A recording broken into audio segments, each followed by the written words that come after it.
Praise the Lord. तो आइए हम पवित्र शास्त्र में से एक वचन को हम ध्यान करेंगे। भजन संहिता का पुस्तक अध्याय 103 वचन 2 ऐसा कहता है कि हे मेरे मन यहोवा को धन्य कह और उसके किसी उपकार को न भूलना।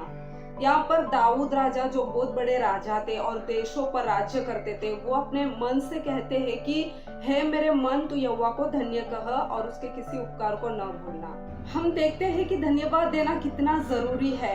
क्या हम धन्यवाद देते हैं हमारे जीवन में जो भी हमें मिलता है, जो भी भलाई हमारे साथ होता है, जो भी अच्छा कार्य हमारे साथ होता है, क्या हम उसके लिए परमेश्वर को कभी धन्यवाद देते हैं या फिर हम भूल जाते हैं? देखो, परमेश्वर ने हमें अच्छा भोजन दिया है, अच्छा वस्त्र दिया है, अच्छा रहने का स्थान दिया है और भी बहुत कुछ हमें दिया है।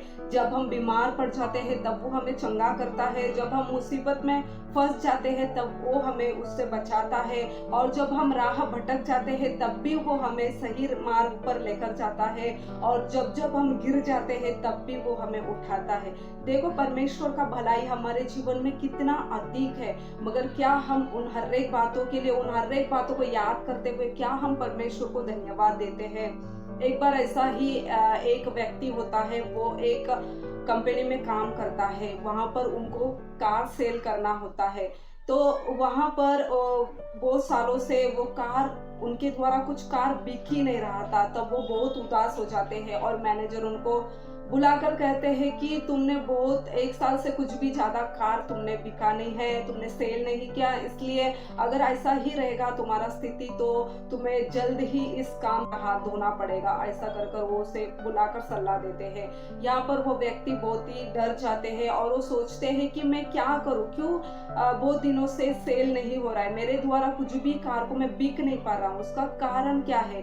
तो ये वो सोच में पड़ जाते हैं। उनका फ्रेंड को जाकर वो ऐसे बताते हैं, तो उनका फ्रेंड उनको सलाह देते हैं कि तेरे अंदर कुछ ऐसा टैलेंट है जिसे तुझे बाहर लाना है, तू कर सकता है, तू भी जीत सकता है, तू आगे बढ़ सकता है, मगर तेरे अंदर कुछ ऐसे कार्य है जिसको तुझे बाहर लाना है और पहले तुझे उसे खोजना है, तुझे उसे पता करना है कि तेरे अंदर ऐसे क्या खूबी है जिसके द्वारा तू उस जय को प्राप्त कर सकता है। तो वो उस खोज में लगे रहते हैं, तो वो बहुत खोजते रहते हैं, तो उनको कुछ पता ही नहीं चलता है कि मैं क्या करूं जिसके द्वारा मेरे द्वारा बहुत सारे कार बिक सके और मैं मैनेजर को खुश कर सकूं और मेरे काम को, जॉब को मैं बचा सकूं। तो ऐसे वो सोच में पड़े रहते हैं। तो ऐसे सोचते सोचते एक बार वो कॉफी शॉप में जाते हैं और वहां पर बैठकर वो कॉफी पीते हैं और अपने सोच में पड़े रहते हैं।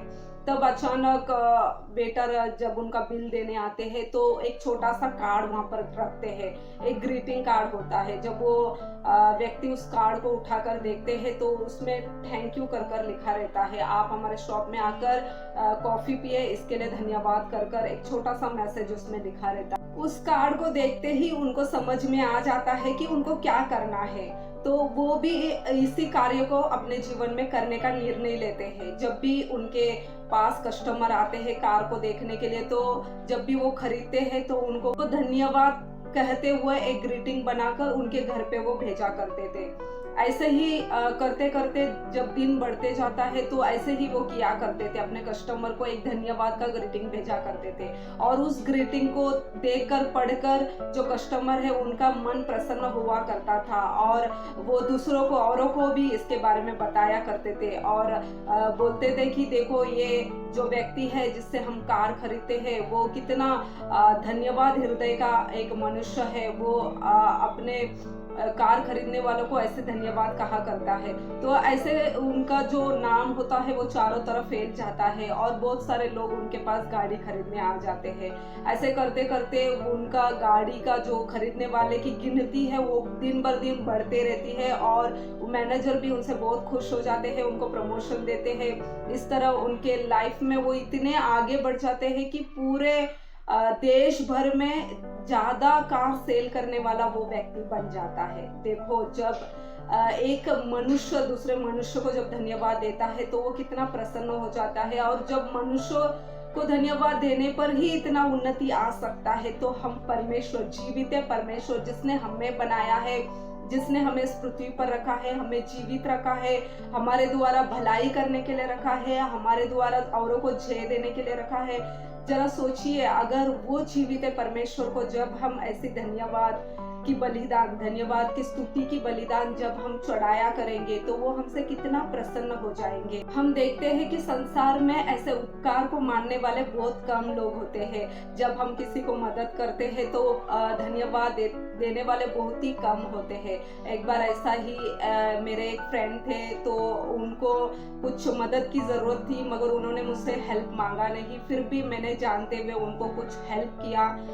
तो जैसे ही मैंने उनको मदद किया तो तुरंत वो धन्यवाद कहने लगे मुझे, और उतना ही नहीं, बाद में उन्होंने फ़ोन कर कर भी मुझे बार बार धन्यवाद कहने लगे।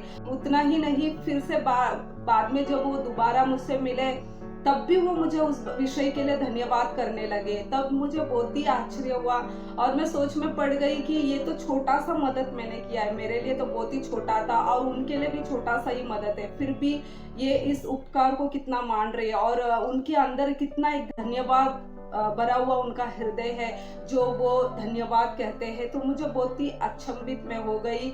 देखो, इस छोटे से बात के लिए भी अगर कोई इतना धन्यवाद कहता है तो उसका हृदय कितना धन्यवाद से भरा हुआ है, कितना वो किसी के हेल्प को, किसी के मदद को कितना कदर करता है, कितना एक मान देता है, कितना रिस्पेक्ट देता है।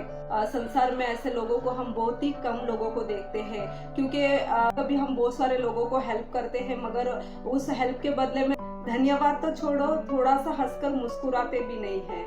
परंतु हमें आज परमेश्वर के हर एक विषय के लिए हमें धन्यवाद देना सीखना है, क्योंकि धन्यवाद जब हम इंसान को ही धन्यवाद देते हैं तो वो कितना खुश हो जाते हैं, कितना उनके अंदर उस व्यक्ति के लिए एक सम्मान बढ़ जाता है। देखो, उस व्यक्ति ने मुझे धन्यवाद कहा तो मेरा उसके लिए और भी रेस्पेक्ट बढ़ गया और मुझे ऐसा लगा कि मैं और मेरे फ्रेंड को मैं और भी बहुत सारे कार्य के लिए हेल्प करूं, ऐसे मेरे मन एक तैयार हो गया। तो देखो, जब कोई एक धन्यवाद कहता है तो सामने वाला का हृदय कितना प्रसन्न हो सकता है और वो भी उसको हर समय हेल्प करने के लिए तैयार हो जाता है। तो आज क्या हम परमेश्वर को धन्यवाद देते हैं? परमेश्वर ने तो हमारे जीवन में कितने बड़े बड़े कार्य किए हैं, कितने अच्छे अच्छे कार्य किए हैं। भले हम इस बात को जानते नहीं हैं, मगर परमेश्वर ने हमारे लिए बहुत ही बड़े बड़े कार्य किए हैं। इस संसार में हमें लाए, संसार में रखे, अच्छे रिश्तेदार दिए, अच्छे परिवार दिए हैं। क्या इन बातों के लिए हमें धन्यवाद नहीं देना चाहिए? हमें हर दिन प्रतिदिन, हर एक समय के लिए, हर एक बातों के लिए, हर एक कार्यों के लिए हमें परमेश्वर को धन्यवाद देना चाहिए। जब हम ऐसे धन्यवाद देने वाले हृदय को जब हम परमेश्वर के लिए बनाएंगे तो निश्चय परमेश्वर हमसे प्रसन्न होंगे और जो हमने परमेश्वर से मांगा नहीं और जिस बात के लिए हमने धन्यवाद नहीं दिया, उस बातों को भी परमेश्वर हमें देकर हमें आशीष करेंगे और हमारे जीवन को नया करते जाएंगे। तो परमेश्वर इस वचन के द्वारा सुनने वाले आप हर एक को आशीष करें। धन्यवाद।